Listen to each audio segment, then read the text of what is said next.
Welcome guys to another video. আজকের ভিডিওত আলোচনা করব যারা নাকি মুসলিম কমিউনিটির লোক, মুসলিম সমুদায়ের লোক, তারার ভিতরে একটা কোয়েশন থাকে বা ভয় থাকে যে শেয়ার মার্কেটে, স্টক মার্কেটে ইনভেস্ট করা সেটা কি হালাল হয় কি না হয় সেই বিষয়ে। দেখুন, শেয়ার মার্কেটে আমরা যে কোনো কোম্পানিতে ইনভেস্ট করি ডাইরেক্ট শেয়ার কিনে, বাকি মিউচুয়াল ফান্ডের দ্বারা, আরেকটা হলো ইটিএফ এর দ্বারা। তো যে কোনো মাধ্যমে আমরা কোনো কোম্পানিতে ইনভেস্ট করেছি, তো সেই কোম্পানির আমরা মালিক হয়ে গেছি, ডিরেক্টলি হোক বা ইনডিরেক্টলি হোক। এক্সাম্পল হিসাবে ধরুন, যদি কোনো এক কোম্পানির আপনি শেয়ার কিনেছেন, একটা শেয়ার হোক বা দুইটা বা 10টা 100টা, যতটাই কিনেছেন শেয়ার, যতদিন আপনার কাছে সেই শেয়ারগুলা থাকবে ততদিন আপনি সেই কোম্পানির মালিক, সেই শেয়ার অনুযায়ী।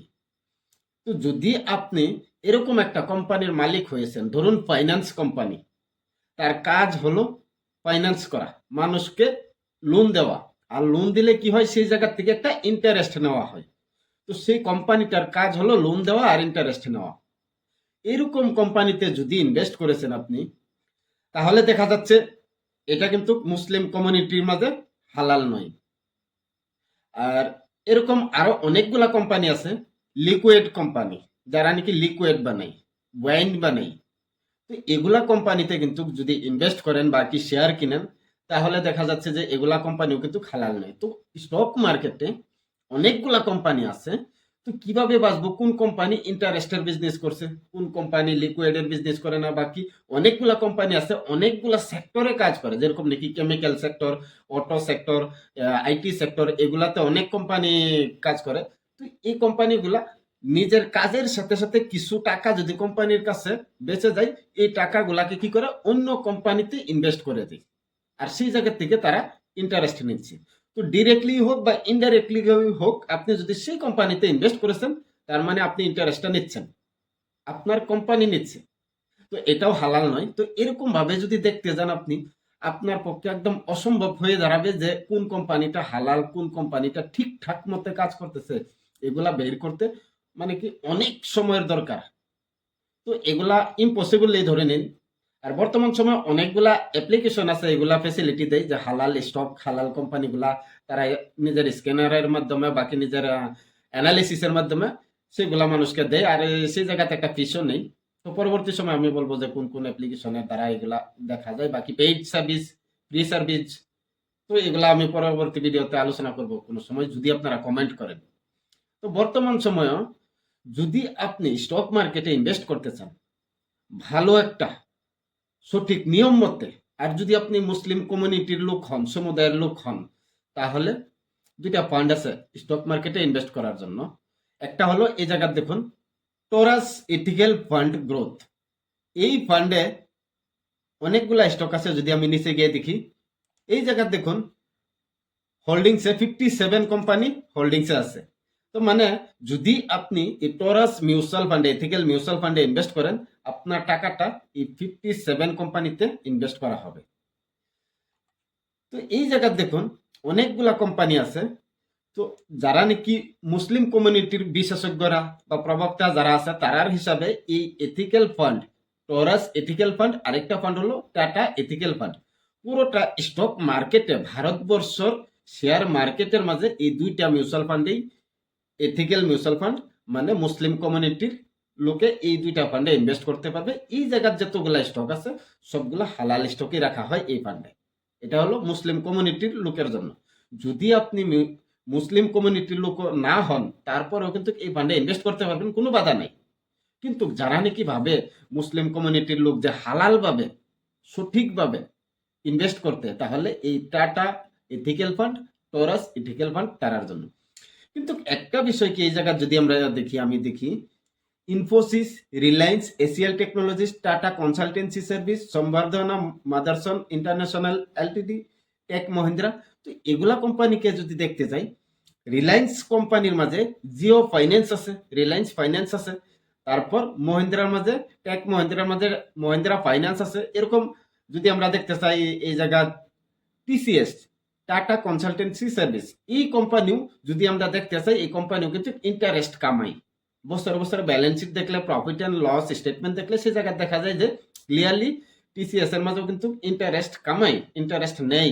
অনেকগুলা কোম্পানিতে ইনভেস্ট করে, সেই জায়গা থেকে যে ইন্টারেস্টটা আছে এই কোম্পানির কাছে থাকে সেই ইন্টারেস্টটা। তো যদি আপনি এই মিউচুয়াল ফান্ডে ইনভেস্ট করেন, টরাস ইথিক্যাল মিউচুয়াল ফান্ডে, তাহলে তার পোর্টফোলিওর মধ্যে এগুলা কোম্পানি আছে। আমি জানি না কতটুকু সঠিক মতে এই মিউচুয়াল ফান্ডে কাজ করতেছে, হালাল ভাবে কাজ করতেছে, কিন্তু ভারতবর্ষের মার্কেটের মাঝে, স্টক মার্কেটের মাঝে দুইটা হালাল ফান্ডই আছে বর্তমান সময়, টরাস ইথিক্যাল ফান্ড আর একটা হলো টাটা এথিক্যাল ফান্ড।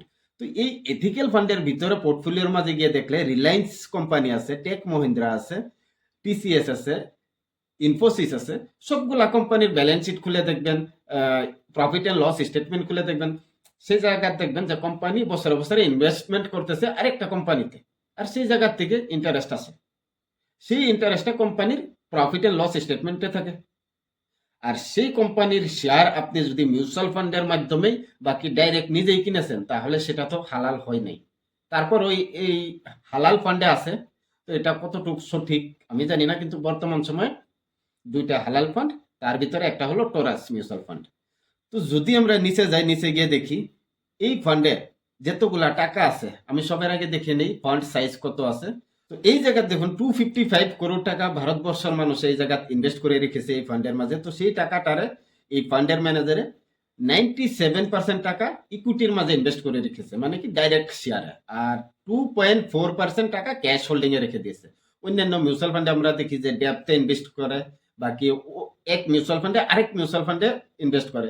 তো সেই ক্ষেত্রে যদি আমরা দেখি যে এই ফান্ডের টাকাটা 255 করোড় টাকাটা অনলি শেয়ারের মাঝে ইনভেস্ট করে রেখেছে, আর কোনো ডেপথ এগুলাতে ইনভেস্ট করে না, যেহেতু এটা হালাল ফান্ড এই জন্যই ভালো ভালো শেয়ার যেগুলা নাকি হালাল কোম্পানি আছে সেগুলাতে ইনভেস্ট করে রেখেছে। আচ্ছা, তারপর যদি আমরা দেখি sector technology, energy, health care, automobile services, capital goods, others, chemicals, construction, consumer staples, এগুলাতে ইনভেস্ট করে রেখেছে। একটা কথা কি, এই জায়গায় দেখুন কোনো জায়গাতে ব্যাংকিং বা এনবিএফসির কোনো কোম্পানি নাই, কারণ ব্যাংকিং আর এনবিএফসি এগুলা ইন্টারেস্টের বিজনেস করে, লোন দেয়, সে জায়গা থেকে ইন্টারেস্ট নেই, সেই জন্যই এই জায়গায় কোনো ব্যাংকিং বা এনবিএফসি ফাইন্যান্স কোম্পানি নাই। তো যদি আমরা তার রিটার্নটা দেখি নিচে গিয়ে, তো এই জায়গায় দেখুন ফান্ডটাই রিটার্ন দিয়েছে এক বছরের মাঝে 23.3%, 3 বছরের মাঝে 16.9%, 5 ইয়ারের মাঝে 21.30, আর ওয়ার্ল্ড টাইম মানে ফান্ডটা চালু হওয়ার পর থেকে সিন্স ইনসেপশন থেকে আজকের দিন পর্যন্ত 16.30% রিটার্ন দিয়েছে। যদি আমরা আরেকটা ফান্ড আছে স্টক মার্কেটে, সেই ফান্ডটারে দেখি,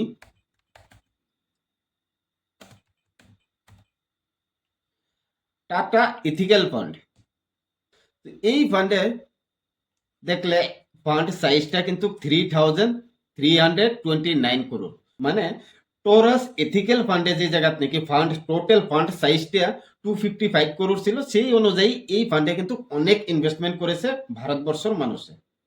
তো যদি আপনি চান এই ফান্ডে প্রতি মাসে 100 টাকাও ইনভেস্ট করতে পারবেন এসআইপির মাধ্যমে, প্রতি মাসে 100 টাকা।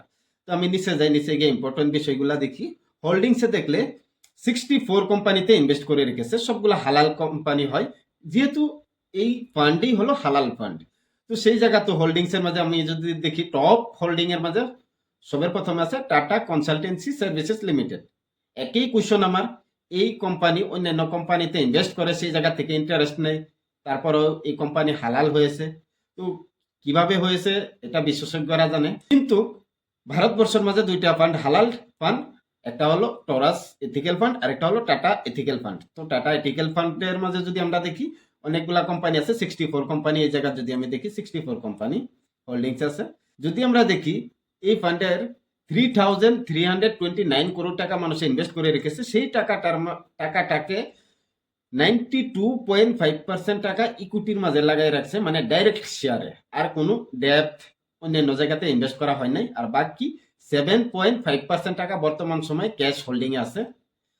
এছাড়া যদি আমরা নিচে গিয়ে দেখি কোন কোন জায়গায় ইনভেস্ট করছে, তাহলে সেক্টর ওয়াইজ যদি দেখি, technology, health care, consumer staples, others, capital goods, energy, chemicals, automobile, construction, এগুলা সেক্টরে ইনভেস্ট করে রেখেছে। যেরকম নাকি আগের ফান্ডে আমরা দেখেছিলাম টরাস এথিক্যাল ফান্ডে দেখেছিলাম কোনো ফাইন্যান্সিয়াল কোম্পানি নাই, কোনো এনবিএফসি কোম্পানি নাই, ব্যাংকিং কোম্পানি নাই, কারণ এগুলা কোম্পানি ইন্টারেস্ট নেই, ইন্টারেস্টের উপর বিজনেস করে। তো একই মতে এই জায়গা তো কোনো ব্যাংকিং, ফাইন্যান্স, এনবিএফসি এগুলা কোম্পানি নাই। তো যদি আমরা নিচে যাই, নিচে গিয়ে রিটার্নটা দেখি, এক বছরের মাঝে রিটার্ন দিয়েছে 16%, 3 বছরের মাঝে দিয়েছে 12.8%, 5 বছরের মাঝে 21.1%, ওয়ার্ল্ড টাইমের মাঝে দিয়েছে 16.2%। তো যদি রিটার্ন ওয়াইজ দেখি আমরা, টাটা এথিক্যাল ফান্ডের সাইজ ভালো, এই জায়গাত অনেক টাকা মানুষে ইনভেস্ট করে রেখেছে, 3,329 করোড় টাকা মানুষে ইনভেস্ট করে রেখেছে। কিন্তু যদিও টরাস এথিক্যাল ফান্ডের মাঝে ফান্ড সাইজটা কম থাকে, 255 করোড় টাকা আছে, কম মানুষে ইনভেস্ট করেছে সেই ফান্ডে, তারপরেও কিন্তু সেই টরাস ফান্ডের রিটার্ন কিন্তু অনেক ভালো। আমরা যদি আরেকবার দেখি, এই জায়গাত নিচে যাই, গিয়ে দেখি অল টাইমের মাঝে কিন্তু দিয়েছে 16.2% টাটা এথিক্যাল ফান্ডে। আর যদি আমরা দেখি টরাস এথিক্যাল ফান্ডের রিটার্নটা দেখি অল টাইমের, টরাস এথিক্যাল ফান্ডের অল টাইমের রিটার্ন 16.3%, অলমোস্ট সেম। দুটা ফান্ডেরই রিটার্ন লং টাইমের সেম, কিন্তু 1 ইয়ারে 3 ইয়ারে টরাস এথিক্যাল ফান্ডে কিন্তু ভালো করেছে টাটা এথিক্যাল ফান্ডের থেকে। যদি আমরা এই সাইজটা দেখি, টাটা এথিক্যালের 3000 এর উপরে আছে এই সাইজ। আরেকদিকে যদি টরাস এথিক্যাল ফান্ডের এই দেখি 255 করোড়। তো সেই ক্ষেত্রে দেখতে গেলে সিলেকশনের দিকে যাবে টাটা এথিক্যাল ফান্ড। তো যদি আপনিও টেনশনে আছেন বা মুসলিম কমিউনিটির লোক, সমুদায়ের লোক, আপনি খুঁজছেন যে স্টক মার্কেটে, শেয়ার মার্কেটে কিভাবে হালাল হিসাবে ইনভেস্ট করা যায়, সেই বিষয়ে চিন্তা ভাবনা করতেছেন বা কি সার্চ করতেছেন, তাহলে আশা করি এই ভিডিওটা হেল্প হবে আপনার জন্য। আর যতগুলা স্টক আছে এগুলা মিউচুয়াল ফান্ডের পোর্টফোলিওতে সবগুলা হালাল হয় না না হয় সেটা কোনো গ্যারান্টি নাই, কিন্তু স্টক মার্কেটের মাঝে, ভারতের স্টক মার্কেটের মাঝে এই দুইটা ফান্ড হালাল বলে দাবি করা হয়, আর এই দুইটা ফান্ড হালাল মতেই কাজ করে, এরকম অনেক বিশেষজ্ঞরা কথা। তারপরে আপনি যদি ইনভেস্ট করতে চান এই ফান্ডে, আপনি দেখে শুনে বুঝে তারপরে ইনভেস্ট করবেন। আশা করি। ধন্যবাদ।